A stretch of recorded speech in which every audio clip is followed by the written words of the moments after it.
ये कहानी जेक के बारे में है, जो कि पेंडोरा प्लेनेट का रहने वाला है। ये अपनी फैमिली के साथ बहुत खुश होता है, जिसमें इसकी वाइफ और बच्चे हैं। ये बताता है कि मेरे अपने बच्चों के अलावा मैंने 2 बच्चे भी अडॉप्ट किए हुए हैं, जिनमें एक मेरी ही पुरानी साथी की बेटी है जो उसको पैदा करने के बाद मारी गई, और एक और बच्चा है जो कि इंसानों का ही है, क्योंकि आज से कुछ सालों पहले इंसान इस प्लेनेट पर रहने के लिए आए थे, जहाँ पे मैं अभी रह रहा हूँ। लेकिन जब वो वापस जमीन की तरफ चले गए तो ये बच्चा इधर ही रह गया। तब से ये मेरे साथ ही रहता है। ये सब बच्चे आपस में बहुत खेलते और एक दूसरे का काफी ख्याल भी रखते हैं। जेक अपने सब बच्चों को सब सिखाता है, जैसे कि तीर चलाना, मछली पकड़ना और भी बहुत कुछ। ये सब बड़े छोटे खुश तो होते हैं, लेकिन एक रात जेक और उसकी वाइफ आसमान में चमकता हुआ एक सफेद तारा देखते हैं। तो जैसे ही करीब आता है तो पता चलता है कि ये तो इंसानों की स्पेसशिप है, तो एक बार फिर से इनकी प्यारी दुनिया में रहने के लिए आ रही है। इंसानों की स्पेसशिप से निकलने वाली आग की वजह से जंगल में आग लग जाती है, जिससे बहुत से जानवर मारे जाते हैं और बहुत नुकसान होता है। इसके अंदर से इंसान निकलते हैं जो बड़े बड़े रोबोट्स के अंदर बैठे हुए थे, और इनकी बहुत बड़ी गाड़ियां भी थी जो रास्ते में आने वाली हर चीज को कुचल रही होती हैं। जबकि जेक और उसकी वाइफ के पास इस तबाही को देख के रोने के अलावा कुछ भी नहीं बचता। पता नहीं इंसान कब इंसान बनेंगे। खैर, अब लैब को दिखाया जाता है, जहां एक नीले रंग का इंसान जो बिल्कुल जेक और उसकी फैमिली जैसी शक्ल का लग रहा था, वो बेकाबू होकर उठता है और आसपास के लोगों को मारने लगता है। उसको उसके साथी कंट्रोल करते हुए बताते हैं कि आप हमारे कॉलोनल हैं, यानी कर्नल हैं, और आप इंसान ही हैं। हमने आपके मरने के बाद आपको मॉडर्न टेक्नोलॉजी की मदद से ऐसी बॉडी दे दी है जिस वजह से आप इस प्लेनेट में जिंदा रह सकेंगे। आप दिखने में इस प्लेनेट के लोगों जैसे ही लगेंगे, तो आपको फिक्र करने की कोई जरूरत नहीं है। इसी तरह बहुत से इंसानों को ऐसी बॉडी दे दी जाती है, जो कि हम इन कर्नल के आसपास खड़े लोगों में देख भी सकते हैं। दूसरी तरफ जेक और उसके साथी इंसानों को रोकने के लिए उनकी ट्रेन को तबाह कर देते हैं, जिसमें उनके हथियार और खाने का सामान जा रहा था। ये लोग खुद उड़ने वाले क्रिएचर्स पर थे और इंसानों के हेलीकॉप्टर्स को भी तबाह करने के बाद उनका सामान लूट लेते हैं। जब कर्नल को इस होने वाले नुकसान का पता चलता है तो वो जेक को मारने का प्लान करता है, क्योंकि जेक ही है जो नावी लोगों का लीडर है। बेसिकली जेक और उस जैसे दिखने वाले लोगों को नावी कहा जाता है। ये सभी वो लोग हैं जो जंगलों में रहते हैं और इन्हीं ने ट्रेन पर अटैक भी किया था। लेकिन कर्नल की सीनियर ऑफिसर उसको बताती है कि हमने जब भी जेक के जंगल में अपने जहाज भेजे तो उनके उड़ने वाले क्रिएचर्स ने हमेशा उनको तबाह किया। अब तुम ही हमारी उम्मीद हो जो कुछ कर सकते हो। तो कर्नल जंगल में अपने कुछ साथियों के साथ पैदल जाता है, जहाँ पर जेक के बच्चे खेल रहे थे। वो अपनी तरफ इंसानों को आता देखकर अपने फादर को बताते हैं, लेकिन उसी वक्त इंसान को पकड़ लेते हैं। कुछ ही देर में जेक की वाइफ वहां पर पहुंचकर एक इंसान के सर से तीर आर पार कर देती है। दोनों में लड़ाई शुरू हो जाती है। जेक की वाइफ अपनी बाकी बच्चों को तो बचा लेती है, लेकिन कर्नल उसके उस बेटे को उठा के अपने साथ ले जाता है जो इंसानी शक्ल वाला बच्चा था, जिसको इन्होंने अडॉप्ट भी किया हुआ था। जेक की वाइफ अपने बच्चे को लेके परेशान ही थी कि जेक कहता है कि हमें इस जंगल को छोड़कर जाना होगा, क्योंकि मैं यहाँ का लीडर हूँ और वो कर्नल मेरे पीछे है। क्योंकि जब पहले इंसान यहाँ आए थे तब मैंने ही कर्नल को मारा था, क्योंकि वो नीले जिस्म या एवाटार में जिंदा होकर दोबारा आया है, तो वो मुझे मारना चाहता है। अगर मैं, तुम और हमारी मुकम्मल फैमिली यहाँ से चली गई तो हम अपने कबीले के बाकी लोगों की जान बचा सकेंगे, क्योंकि हमारा पकड़े जाने वाला बच्चा जल्द ही हमारी लोकेशन बता देगा कि हम कहाँ रहते हैं और इंसान यहाँ तक पहुंच जाएंगे। जेक की वाइफ जाना तो नहीं चाहती, लेकिन आखिरकार मान जाती है। जबकि दूसरी तरफ इंसान जेक के बच्चे पर जुल्म कर कर उसके घर का पता पूछ रहे होते हैं, लेकिन वो हिम्मत करता है और कुछ भी नहीं बोलता। तभी कर्नल आकर उनको रोकते हैं और कहते हैं कि ये इंसान है, तो इसे हम इंसानों की तरह बात करेंगे। ये उसकी तरफ दोस्ती का हाथ बढ़ाकर बताता है कि मैं तुम्हारा असली फादर हूँ, और आखिरी बार जब मैं दुनिया में आया था तो मैं जानबूझकर तुम्हें यहाँ छोड़ के गया था, क्योंकि मैं साथ तुम्हें लेकर नहीं जाना चाहता था। लेकिन अब मुझे एहसास है और मैं तुम्हें अपने साथ वापस लेकर जाऊंगा। जिस पर वो मासूम बच्चा मान जाता है कि ठीक है, मैं आपको जगह दिखा दूंगा। जबकि दूसरी तरफ जेक और उसकी फैमिली अपनी कबीले को छोड़कर अपने उड़ने वाले क्रिएचर्स पर बैठ के यहाँ से बहुत दूर चले जाते हैं, कि कम से कम कहीं रहने को नया ठिकाना मिले और वो वहां पे रह सके।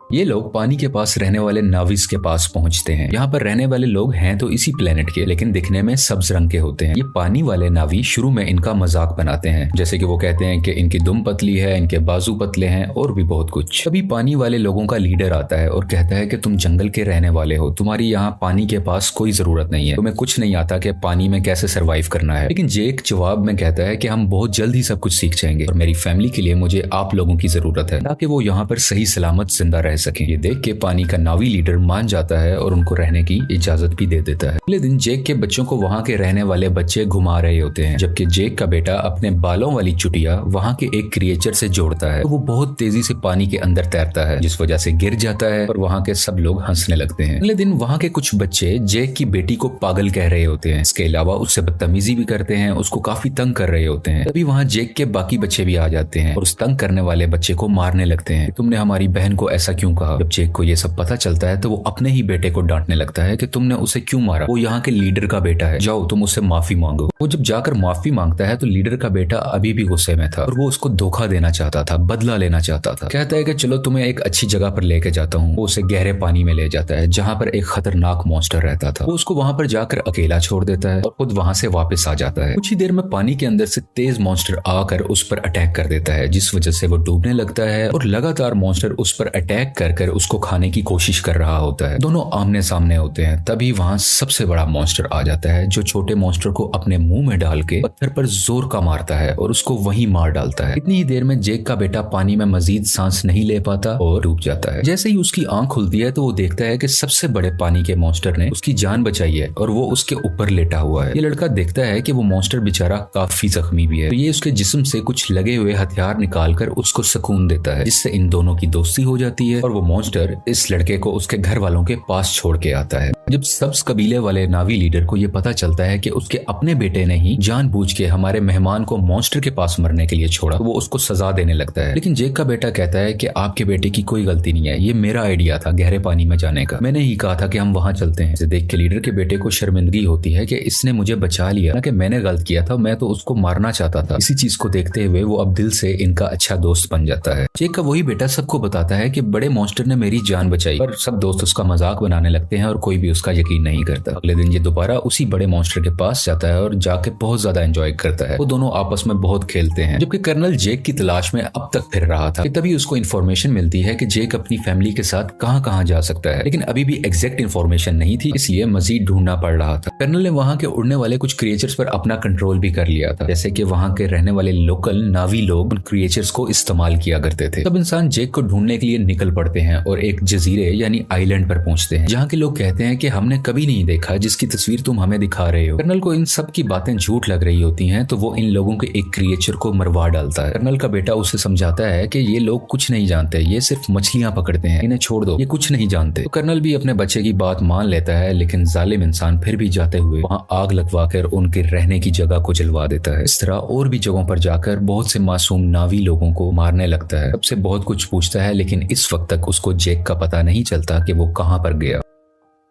इसी तरह ये सब इंसान पानी वाले एक क्रिएचर को देखते हैं, उस पर भी लोहे की बनी हुई चेन और कुछ छोटे मिसाइल से अटैक करते हैं। इसके अलावा एक ऐसी अल्ट्रासोनिक गन से भी अटैक करते हैं जिससे वो मॉन्स्टर इंसानों पर हमला ही नहीं कर पाता, इंसान इसको बड़े आराम से पकड़ सके। वो बेचारा मॉन्स्टर अपने छोटे बच्चे के साथ तैर रहा होता है, जिसने इंसानों का कभी कुछ नहीं बिगाड़ा था, लेकिन वो दर्द से तड़प रहा था, चीख रहा था और आखिरकार वहीं पर मारा जाता है। उसका छोटा सा बच्चा इर्द गिर्द घूम कर उसको आवाजें दे रहा होता है और इंसान बहुत ही बेशर्मी के साथ खुशी में तालियां बजा रहे थे कि वो अपने मिशन में कामयाब हो गए। ये सब देखकर कर्नल का बेटा काफी तकलीफ में होता है, क्योंकि उसको इन सब जानवरों की फिक्र थी और वो इस होने वाले जुल्म को बिल्कुल बर्दाश्त नहीं कर रहा होता। इंसान उस क्रिएचर को पकड़कर अपने साथ ले जाते हैं, उसके मुंह के अंदर जाकर ड्रिल मशीन से उसके मुंह के ऊपर वाले हिस्से में सुराख करते हैं, जिसके अंदर से एक पीले रंग का लिक्विड निकलता है, जो कि एक ऐसा पानी है कि जो भी पिएगा उसकी उम्र बहुत कम स्पीड से बढ़ेगी, यानी उसको जिंदा रहने के लिए बहुत से साल मिल जाएंगे और वो जल्दी नहीं मरा करेगा। और इस लिक्विड की कीमत भी करोड़ों डॉलर्स में है, इसको ये मार्केट में बेच के बहुत पैसा कमाने वाले हैं। अगले दिन मरने वाले मॉन्स्टर क्रिएचर को सब्ज नावी लोग देख लेते हैं। इसके बाद जेक को बुरा भला कहने लगते हैं कि तुम्हारी वजह से इंसान इधर तक पहुंच गए और अब वो हमारे क्रिएचर्स को मार रहे हैं और बहुत जल्द हमें भी, इसलिए जो भी हुआ सो हुआ। ग्रीन नावी लीडर कहता है कि हम इंसानों से मुकाबला करेंगे। इसकी कुछ देर बाद ही जेक का बेटा सबसे बड़े मॉन्स्टर से एक बार फिर मिलने जाता है और देखता है कि उसके ऊपर एक एंकर जैसी डिवाइस लगी हुई है, जिसकी वजह से उस मॉन्स्टर को उस डिवाइस ने वहीं रोका हुआ था और वो वहां से हिल ही नहीं पा रहा था, क्योंकि इंसान उस लिक्विड को हासिल करने के लिए और भी मॉन्स्टर्स को मारने का इरादा रखते हैं। और इस बार बारी है जेक के बेटे के बड़े मॉन्स्टर की, जो साइज में भी बहुत बड़ा है और उसमें से लिक्विड भी बहुत ज्यादा निकल सकता है, इसलिए इंसान अब इस मॉन्स्टर को मारना चाह रहे हैं। बेटा और बाकी भी उसके पास होते हैं, जबकि इंसान इस तरफ बढ़ रहे होते हैं। कर्नल भी इन बच्चों को वहां दूरबीन से देख लेता है। जेक और लीडर को पता चलता है कि उनके बच्चे खतरे में हैं और वो अपने हथियार उठाकर उन्हें बचाने के लिए निकल पड़ते हैं। बहुत मुश्किल से बच्चे बड़े मॉन्स्टर से वो डिवाइस निकाल देते हैं, जिस वजह से मॉन्स्टर वहां से आगे तैरकर निकल जाता है और बिल आखिर उसकी जान बच जाती है। लेकिन इंसान फायरिंग करते हुए अभी भी बच्चों का पीछा कर रहे होते हैं। यहाँ पे लीडर की बेटी मरने ही वाली होती है, तो जेक का बेटा उसका हाथ पकड़कर अपनी तरफ करके उसकी जान बचा लेता है। लेकिन थोड़ी ही देर में बच्चों को बड़ा सा जाल डालकर पकड़ लेते हैं और अपनी शिप पर ले आते हैं। कुछ देर तक बच्चों के पेरेंट्स भी यहाँ आ जाते हैं, यानी कि जैक वहीं रुककर देखता है कि उनके बच्चों को शिप के आगे कर्नल ने बांधा हुआ है। कर्नल कहता है कि अगर बच्चों की जान बचाना चाहते हो तो शिप पर तुम सिर्फ अकेले आओगे। तो जैक सबकी बेहतरी के लिए अकेले जाने का फैसला करता है। तभी जैक के बेटे का सबसे बड़ा क्रिएचर दोस्त पानी के नीचे से एकदम से ऊपर आकर इनकी शिप पर चढ़ जाता है और अपने हाथों और दुम से वहाँ खड़े इंसानों को मारने लगता है और हर चीज तबाह कर रहा होता है। ये देख के जैक और लीडर के लोगों को भी मौका मिल जाता है कि वो इंसानों पर हमला कर दें और वो सब लोग शिप की तरफ बढ़ने लगते हैं। इंसानों और इन सब नावी लोगों के दरमियान काफी लड़ाई हो रही होती है। बहुत से इंसान भी मारे जाते हैं और कुछ नावी लोग भी। और वो पानी वाला क्रिएचर इंसानों की एक छोटी शिप के ऊपर से छलांग लगाकर उसको लोहे की रस्सी से इनको दबाकर मार देता है। जैक भी इंसानों का मुकाबला करते हुए बच्चों के पास आके उनको वहां से छुड़वा लेता है। कुछ बच्चे अपने अडॉप्टेड इंसानी भाई को भी ढूंढ लेते हैं और वहां से भागकर अपनी जान बचाते हैं। लेकिन उसी दौरान जैक का एक बेटा मारा जाता है और उसकी माँ ये सब देखकर अपने दिल पर काबू नहीं रख पाती और चिल्ला चिल्ला कर रोने लगती है।